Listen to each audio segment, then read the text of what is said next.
ગુજરાતના ભાવનગરની મુલાકાતે આવેલા પ્રધાનમંત્રી નરેન્દ્ર મોદીએ આજે સમુદ્ર સે સમૃદ્ધિ સહિત 34,200 કરોડ રૂપિયાથી વધુના અનેક વિકાસ પ્રોજેક્ટ્સનું ઉદ્ઘાટન અને શિલાન્યાસ કર્યો હતો, જેમાં વડોદરા સ્થિત ઇન્ડિયન ઓઇલના ગુજરાત રિફાઇનરીમાં ₹5,894 કરોડના ખર્ચે બનેલા એક્રેલિક્સ ઓક્સો આલ્કોહોલ પ્લાન્ટનું ઉદ્ઘાટન કર્યું હતું. આ પ્લાન્ટ ભારતને પેટ્રોકેમિકલ ક્ષેત્રમાં આત્મનિર્ભરતા તરફ લઈ જવામાં એક મહત્વપૂર્ણ સીમાચિહ્ન રૂપ સાબિત થશે.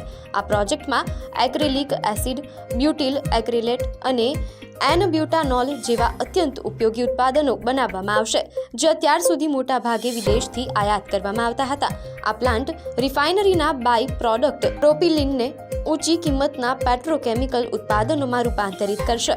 આ ઉત્પાદનોનો ઉપયોગ પેઇન્ટ, પ્લાસ્ટિક, કોટિંગ્સ, એડહેસિવ્સ અને ટેક્સટાઇલ જેવા ઉદ્યોગોમાં થાય છે.